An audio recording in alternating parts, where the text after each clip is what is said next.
Un imperio de hamburguesas valorado en miles de millones, construido sobre una tierra de pérdidas imposibles de cuantificar. Desde accidentes fatales hasta adicciones, cada capa del éxito de In-N-Out Burger lleva la huella de tragedias que ninguna cantidad de dinero puede justificar. En octubre de 1948, un matrimonio de California abrió un modesto puesto de hamburguesas con un singular sistema de altavoces bidireccional para atender autos. Una innovación simple que cambiaría la comida rápida en Estados Unidos. Durante más de 7 décadas, esa idea se convirtió en un fenómeno cultural, con restaurantes repletos de filas interminables y lealtad visceral de sus clientes. Somos unos entusiastas de las grandes historias relacionadas con las marcas personales icónicas, negocios épicos, microhistorias especiales sobre la economía o dinero, y en cada video te entregamos el research más riguroso. Nos apoyamos de la IA para material audiovisual, aunque somos nosotros quienes escribimos y editamos los videos, por lo que tu suscripción, like, share o comentario nos ayuda muchísimo. Ahora sí, te decía. Hoy, la cadena In-N-Out Burger es sinónimo de calidad y tradición, con cientos de ubicaciones en múltiples estados y ventas por unidad que duplican a gigantes como McDonald's. Pero detrás de la sonrisa de cada Double Double y cada shake, yace una saga familiar tan intensa que parece escrita para Hollywood. Pérdidas, accidentes aéreos, adicciones, peleas internas y una lucha constante por mantener el control de lo que se construyó. Este es el relato de cómo la familia Snatter, fundadora de In-N-Out, sobrevivió tragedias que hubieran dinamitado a cualquier empresa y cómo esas mismas tragedias moldearon su legado. Una historia de éxito literalmente enterrada en el precio del legado. El primer capítulo de esta historia comienza con Harry y Astor Snatter, dos visionarios que, con menos tecnología que una licuadora moderna, crearon una de las marcas más reverenciadas de comida rápida en Estados Unidos. Harry, veterano con pasión por ingredientes frescos, y Esther, obsesionada con números y eficiencia, inauguraron el primer In-N-Out en Baldwin Park, California, en un espacio de apenas 10x10 pies. El menú era simple y sin pretensiones, hamburguesas, papas frescas y malteadas, pero la clave estaba en la calidad. Carne fresca, papas cortadas a mano y un rechazo férreo a comprometer la excelencia por volumen. Mientras muchas cadenas apostaron por la expansión rápida y franquicias masivas, In-N-Out permaneció en manos de sus fundadores, rechazando endeudarse, renunciar al control o vender acciones al público. Ese enfoque rígido en el control fue el sello que marcó no solo la operación, sino también la vulnerabilidad del sistema familiar ante las tragedias sucesivas que estaban por venir.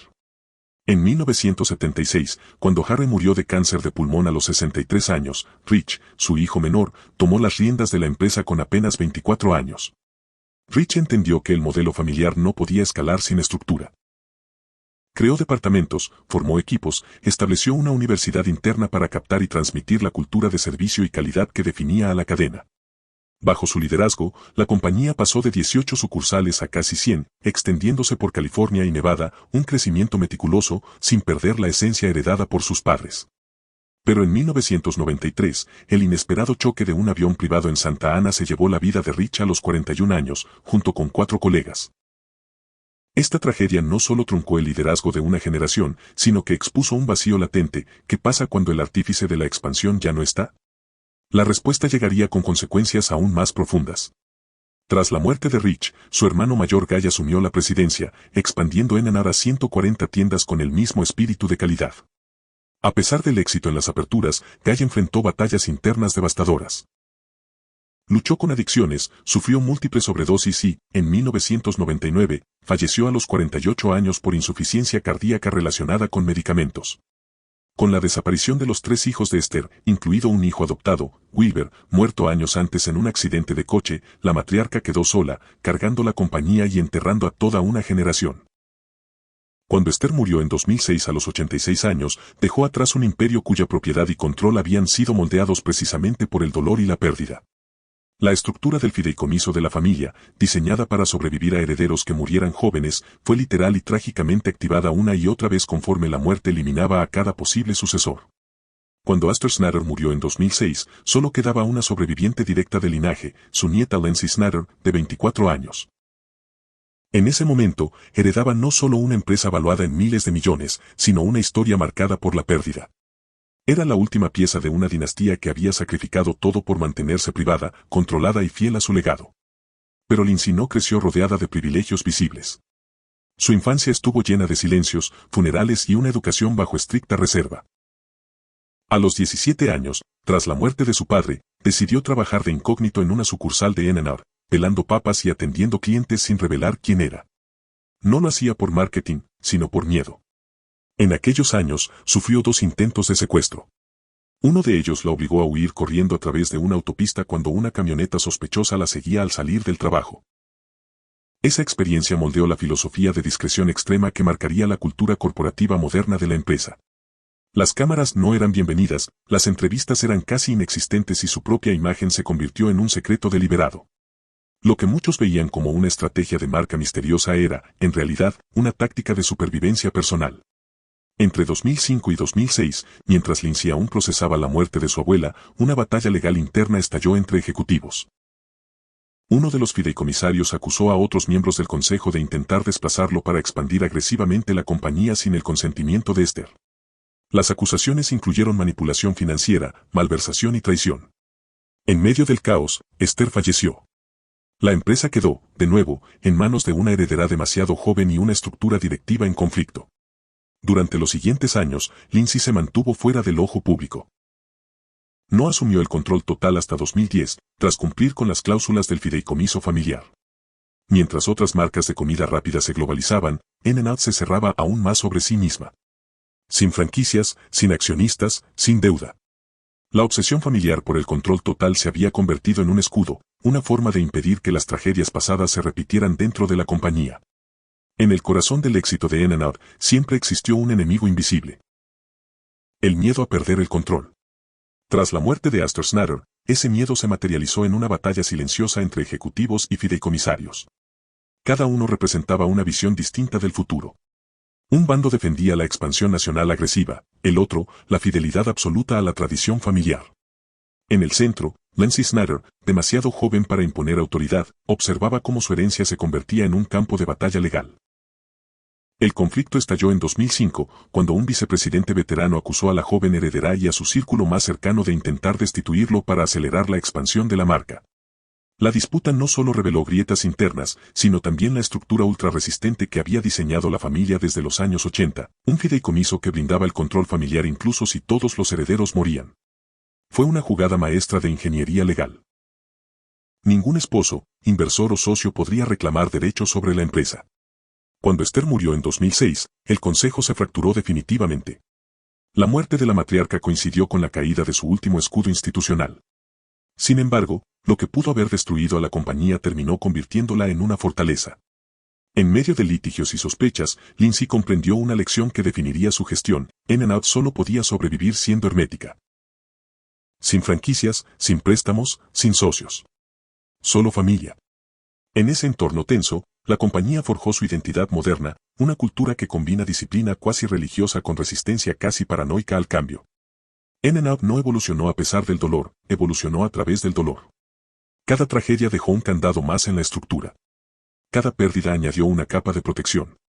El resultado, una empresa que funciona como un reloj suizo custodiado por fantasmas familiares. Mientras el resto de la industria abrazaba la velocidad, In-N-Out se convirtió en el emblema de la lentitud rentable. En 2024, la cadena alcanzó ingresos superiores a los $2.300 millones, con promedios de casi 6 millones por restaurante, más del doble que McDonald's. Pero detrás de esa eficiencia no hay magia corporativa, sino una estructura casi artesanal. Cada restaurante depende directamente de la familia Snatter. No hay franquiciados, ni socios, ni concesionarios. Todo está bajo control directo. Esa obsesión con la coherencia llevó a la marca a una política única en su tipo: ningún restaurante puede ubicarse a más de un día de distancia por carretera de su planta de procesamiento de carne. Así garantizan que cada hamburguesa llegue fresca, sin congelarse jamás. Esta decisión, que a ojos de Wall Street parece un freno, es precisamente lo que convirtió a In-N-Out en un fenómeno cultural, una cadena que prefiere perder mercado antes que perder calidad. El modelo operativo es una paradoja perfecta, un negocio ultramoderno que se comporta como si todavía viviera en 1950. Sin marketing agresivo, sin delivery, sin menús inflados. El menú apenas ha cambiado en 75 años. Y, sin embargo, cada sucursal nueva genera un furor mediático que ni las grandes corporaciones logran reproducir con millones en publicidad.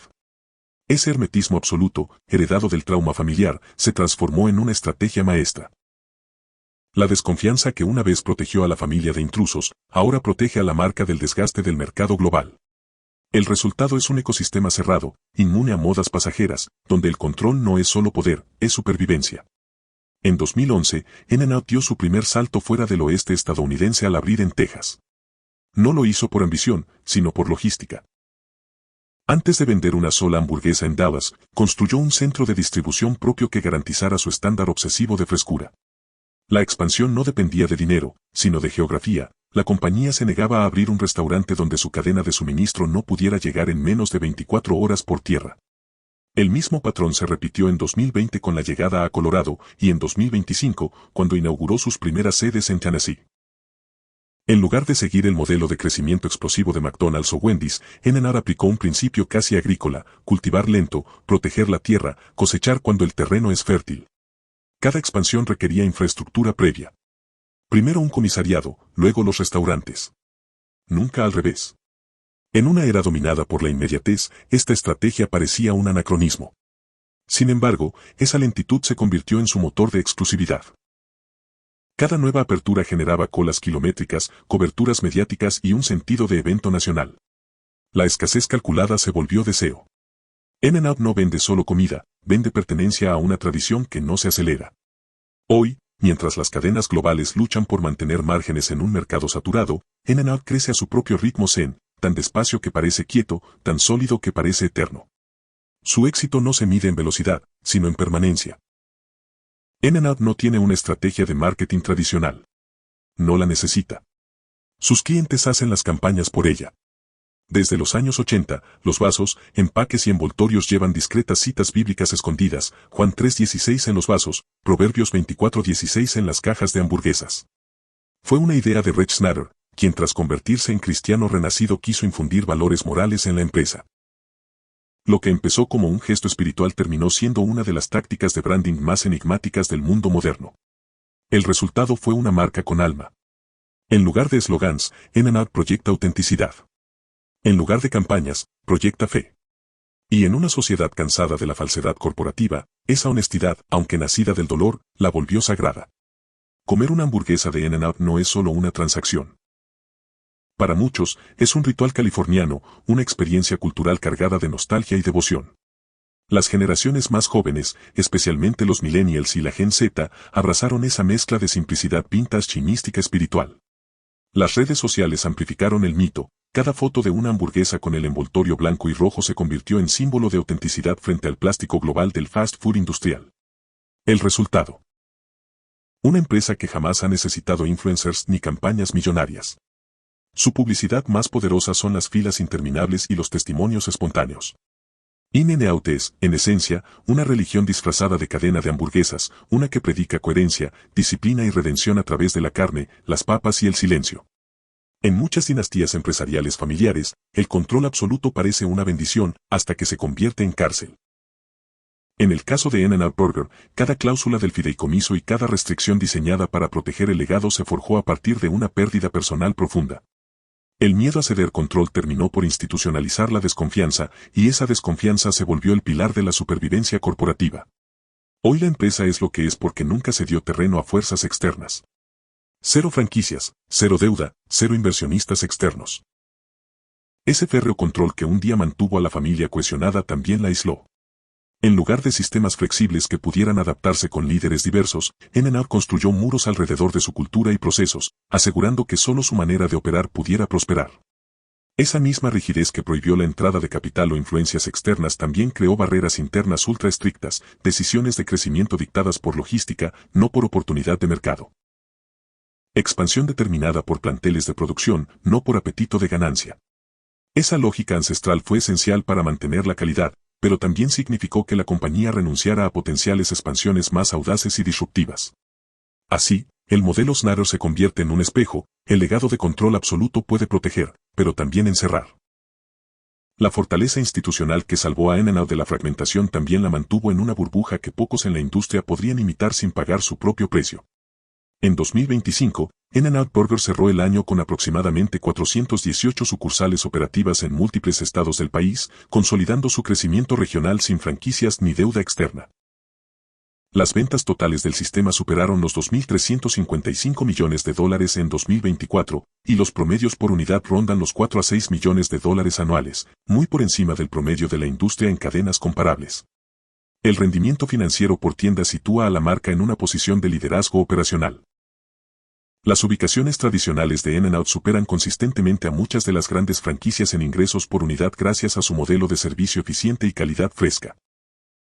En el terreno del mercado laboral, en 2026 la cadena fue clasificada como uno de los mejores lugares para trabajar en Estados Unidos, superando incluso a gigantes tecnológicos en satisfacción general del empleado, con un liderazgo interno sólido y oportunidades de crecimiento profesional remarcadas por analistas y reseñas laborales. En el plano patrimonial, estimaciones recientes publicadas en 2025 ubicaron el patrimonio neto de Lindsay Snader en más de 7.300 millones de dólares, consolidándola como una de las herederas empresarias más ricas y discretas de Estados Unidos. La historia de In-N-Out Burger es, en realidad, una narrativa de paradojas profundas, una empresa que evitó la expansión mundial y que aún así conquistó el corazón de generaciones. Una marca que rechazó a Wall Street y continúa siendo un símbolo de valor independiente, una familia que enterró a sus líderes uno por uno y, aún así, logró que la compañía sobreviviera. Cada tragedia en la saga Snader reforzó la estructura legal, financiera y cultural de la empresa. La desaparición de cada heredero no solo cerró un capítulo emocional, también desencadenó una renovación institucional que hizo al negocio más sólido frente a fuerzas externas. El control familiar absoluto, que podía verse como una limitación, se convirtió en el blindaje más efectivo contra la disolución del legado corporativo. Al mismo tiempo, ese mismo blindaje introduce un dilema: ¿puede una empresa mantenerse relevante y competitiva a largo plazo cuando su éxito está tan ligado a decisiones conservadoras y restricciones internas? El crecimiento controlado de In-N-Out ha generado admiración, pero también críticas de quienes creen que la marca podría alcanzar horizontes aún mayores sin renunciar a su esencia. Lo que nadie puede negar es que In-N-Out no es solo una cadena de comida rápida. Es un monumento empresarial construido a partir de pérdidas humanas profundas, decisiones estratégicas radicales y una disciplina familiar que pocos corporativos han sabido sostener. Su legado, en el filo entre tragedia y triunfo, se mantiene tan fresco como sus hamburguesas y tan robusto como las estructuras legales que lo protegen. Si este relato te hizo ver que detrás de cada imperio empresarial hay más sombras que luces, entonces dale like a este video y compártelo con quienes disfrutan descubrir el lado oculto de los negocios más poderosos del planeta. Suscríbete a Gaming Business y activa la campanita para no perderte los próximos episodios. No olvides que tu feedback es muy importante para nosotros, porque nos permitirá mejorar nuestras siguientes entregas. Gracias por quedarte hasta el final.